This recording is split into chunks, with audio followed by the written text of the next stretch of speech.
पर थी, लेकिन हवा में एक उमस खुली थी जो बारिश की आहट दे रही थी।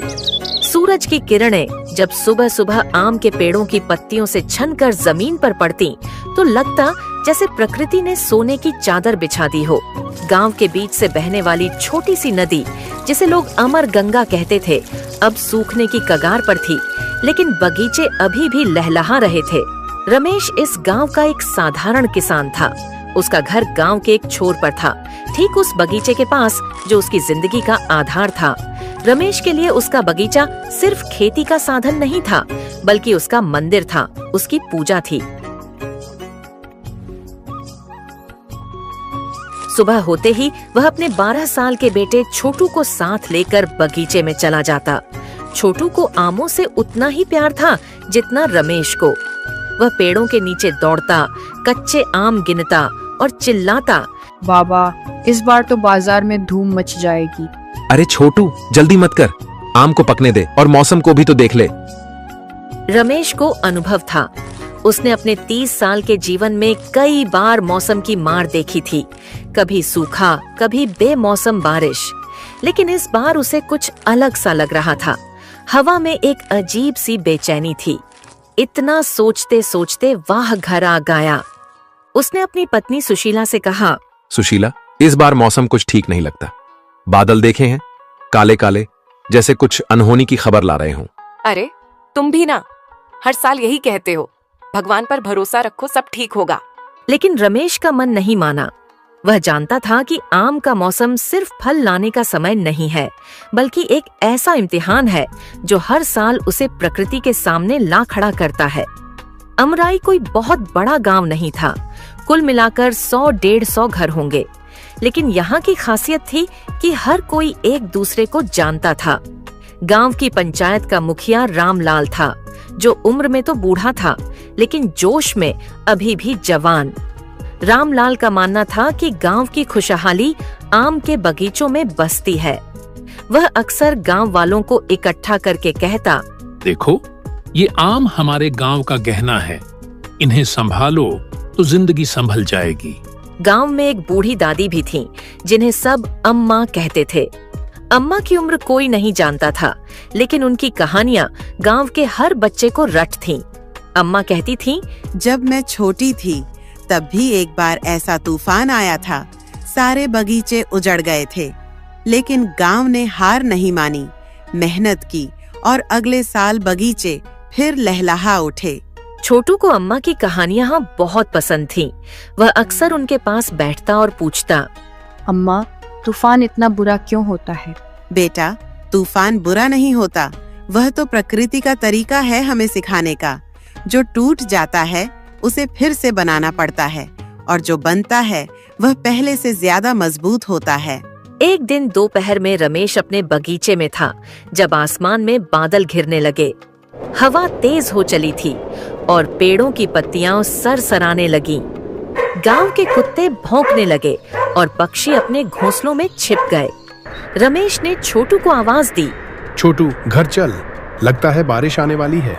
शाम तक गांव में खबर फैल गई कि रात को भयंकर तूफान आने वाला है।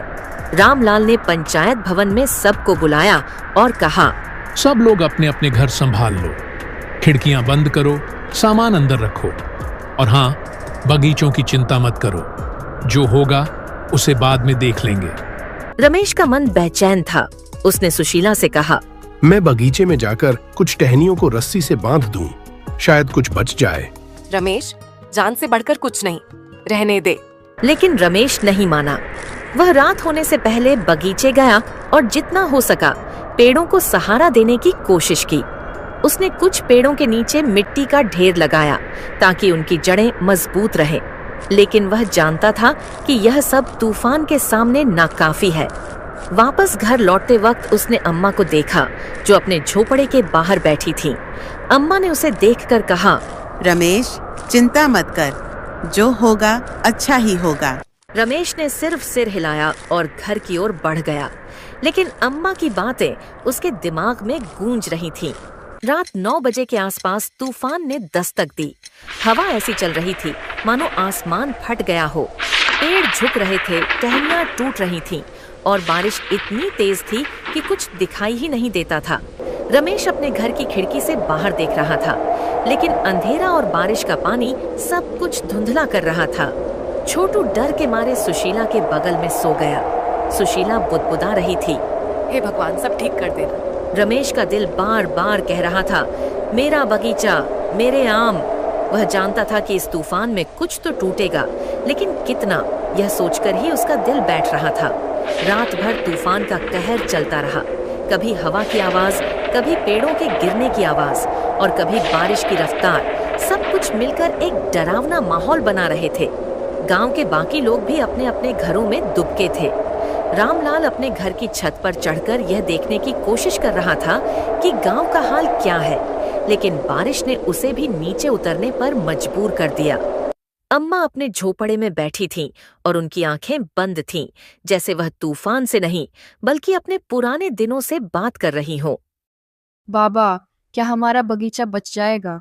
बेटा, कोशिश तो पूरी की है, अब जो होगा उसे स्वीकार करना पड़ेगा। लेकिन उसके शब्दों में वह आत्मविश्वास नहीं था जो छोटू को चाहिए था।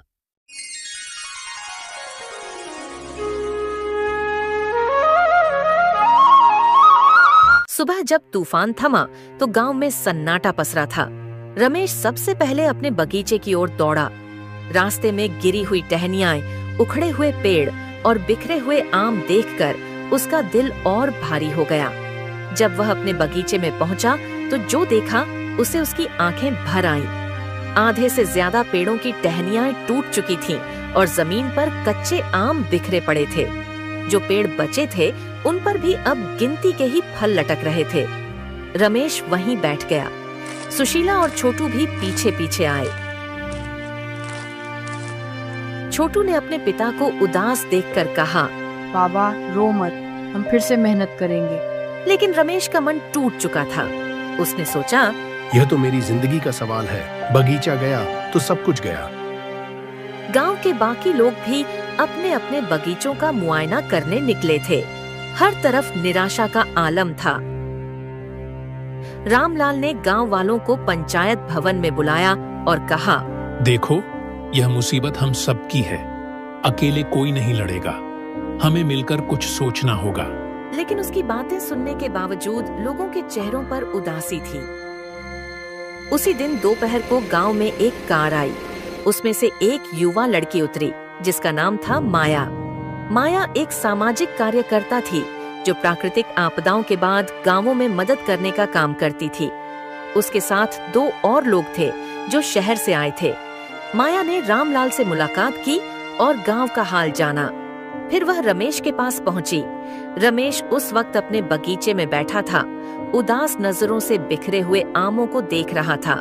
माया ने उससे कहा, रमेश जी, मैं आपका दुख समझती हूँ, लेकिन अभी सब कुछ खत्म नहीं हुआ है। इन बिखरे हुए आमों से कुछ किया जा सकता है। क्या किया जा सकता है बेटी? ये कच्चे आम अब बाजार में कोई नहीं खरीदेगा।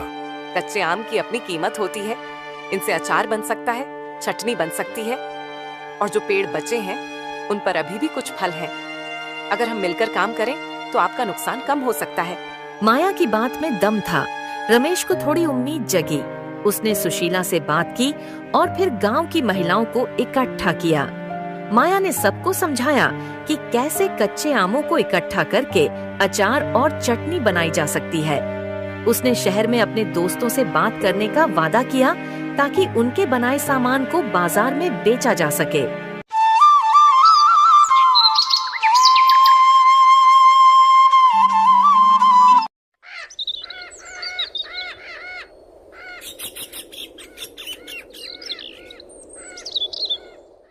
अगले दिन से गांव में एक नई हलचल शुरू हो गई। महिलाएं सुबह सुबह बगीचों में जाकर कच्चे आम बीनने लगीं। बच्चे भी मदद के लिए आगे आए। कोई आम बीनता, कोई उन्हें धोता, तो कोई मसाले तैयार करता। रमेश ने अपने घर को अचार बनाने का केंद्र बना लिया। सुशीला और गांव की दूसरी महिलाएं दिन रात मेहनत करने लगीं। शुरुआत में कुछ दिक्कतें आईं। मसालों की कमी हो गई तो माया ने शहर से मंगवाए। डिब्बों की जरूरत पड़ी तो रामलाल ने पास के कस्बे से इंतजाम किया। लेकिन सबसे बड़ी चुनौती थी बाजार तक पहुंचना।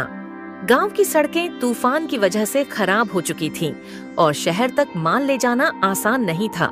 माया ने अपने दोस्तों की मदद से एक छोटा सा ट्रक मंगवाया और पहली खेप शहर भेजी गई। शहर में माया के दोस्तों ने अचार और चटनी को दुकानों में बेचना शुरू किया। शुरुआत में बिक्री धीमी थी, लेकिन जल्दी ही लोगों को स्वाद पसंद आने लगा। एक हफ्ते के अंदर ऑर्डर आने शुरू हो गए। रमेश को जब पहली बार पैसे मिले तो उसकी आंखें भर आईं। उसने माया से कहा, बेटी, तुमने मेरा घर बचा लिया। जैसे जैसे दिन बीतते गए, गांव में एक नई ऊर्जा आ गई। अचार और चटनी का कारोबार बढ़ता गया और गांव वालों ने इसे अपना लिया। रामलाल ने सुझाव दिया कि गांव में एक छोटा सा गोदाम बनाया जाए ताकि सामान को स्टोर किया जा सके। माया ने कुछ और सामाजिक संगठनों से संपर्क किया और गांव को और मदद मिलने लगी। रमेश का बगीचा भले ही पूरी तरह ठीक नहीं हुआ था, लेकिन उसकी मेहनत रंग ला रही थी। छोटू अब स्कूल जाने के बाद सीधे अचार बनाने में मदद करने लगता। वह कहता, बाबा, मैं बड़ा होकर ऐसा ही काम करूंगा। तूफान आएगा तो हम डरेंगे नहीं। माया ने गांव में कुछ और समय बिताया। उसने गांव वालों को तूफान से बचने के नए तरीके सिखाए, जैसे पेड़ों को मजबूत करने के लिए खंभों का इस्तेमाल करना और बारिश के पानी को संग्रह करने के लिए छोटे तालाब बनाना। उसकी विदाई के दिन गांव में एक छोटा सा समारोह हुआ। रमेश ने उसे एक डिब्बा अचार देते हुए कहा, बेटी, यह तुम्हारे लिए। जब भी खाओगी अमराई को याद करना। रमेश अब अपने बगीचे में खड़ा होकर मुस्कुराता था। वह छोटू से कहता, बेटा, जिंदगी भी आम के पेड़ जैसी है। कभी टहनियां टूटती हैं, कभी फल बिखर जाते हैं, लेकिन अगर मेहनत करो तो हर मौसम में कुछ न कुछ जरूर मिलता है।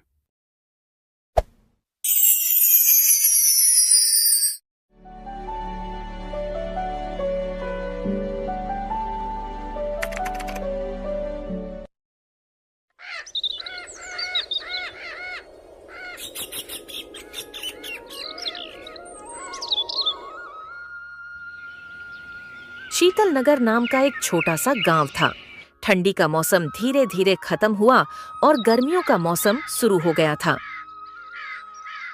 इस गांव में विक्रम सिंघानिया नाम का एक अमीर आदमी अपने बेटे आदित्य के साथ एक कोठी में रहता था। गर्मी का समय आ गया था। सूरज तो जैसे आग उगल रहा था। वहीं सुमन बाई नाम की एक औरत विक्रम सिंघानिया के यहाँ पर काम किया करती थी। एक दिन की बात है, सुमन बाई फ्रिज में से एक बोतल में पानी भर रही थी। अरे सुमन बाई, ये क्या कर रही हो? साहब, गर्मी बहुत है, मेरी बेटी को प्यास लगी है, तो मैं फ्रिज से पानी निकाल रही थी ताकि थोड़ा सा पानी अपनी बेटी को दे दूं। मैंने क्या तुम्हारा फ्रिज का ठेका ले रखा है? और हाँ, मैंने ये फ्रिज तुम्हारी बेटी के लिए नहीं खरीदा। जाओ, तुम्हें इस फ्रिज से पानी नहीं मिलेगा। और याद रखना, अगर तुमने ज्यादा चालाकी दिखाई तो तुम्हें काम से निकाल दूंगा। तभी आदित्य की आवाज आई, सुमन बाई, मुझे फ्रिज में से कोल्ड ड्रिंक ला कर देना।